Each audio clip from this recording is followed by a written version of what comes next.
Hi, it's Mira here from Buzz Career Counselling, and I'm exploring this new career tool that we were discussing in a career session the other night with my colleagues. And I wanted to just go through it with you while I sort of have a bit of a look around as well, to see how we might be able to best use it. There's so many career tools out there, and it's just a matter of what you want to find out. So often I'll think, oh, I'll use this career tool with this client, or I'll send this career tool to that client, depending on what they're needing, depending on what they already know and what information they're lacking.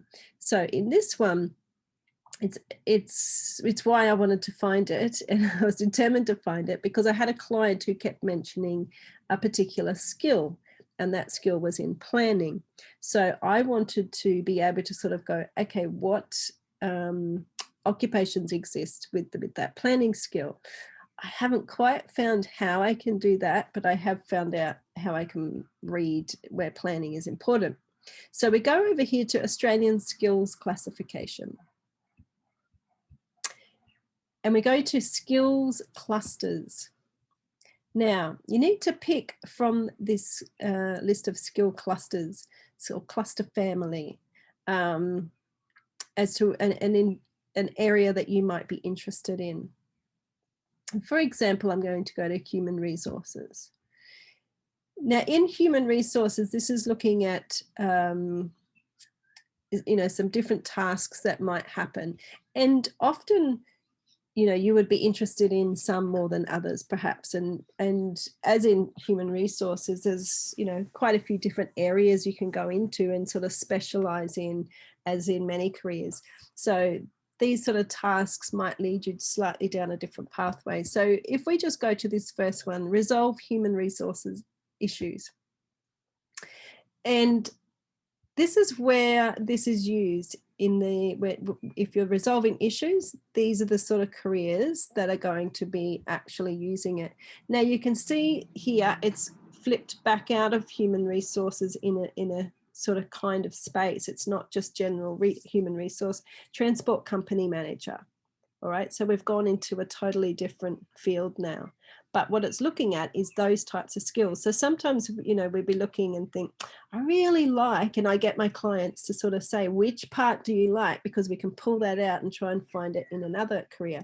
So if that, the planning or organization or things like that is really important to you, but you're not quite sold on the human resources sector, then we can sort of try and see where else we might find that.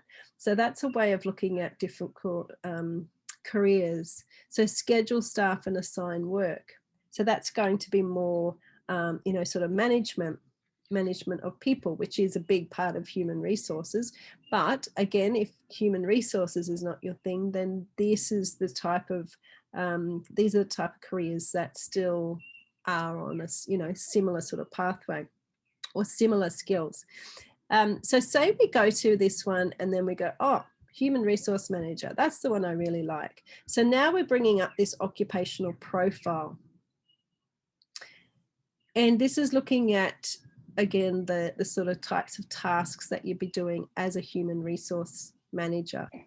This is the part that I was interested in, the core competency.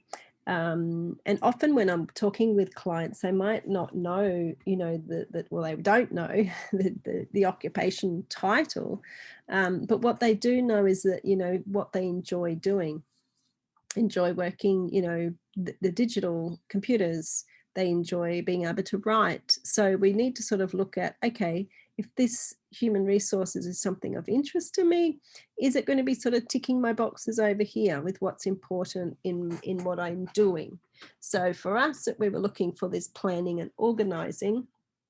You can click on it and it'll say a few things just about planning and organizing, but it's not specific to this career.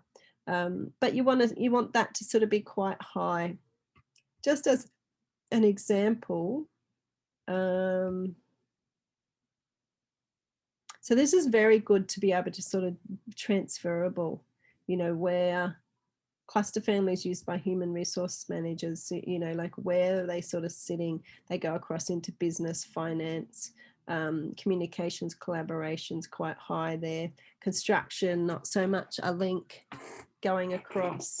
So you can sort of see where your tribe is or where your skill set sort of lie. So if I just take you back, or you can go back to the part here, Australian Skills Classification, where we started. And if you already know planner, maybe urban planner, you already know what you're interested in doing, you can just go straight to it. You don't have to go through the cluster. So again, your planning's very high, your initiative's very high. It's got quite a bit in there, intimate teamwork. So yeah, you can use this as a tool.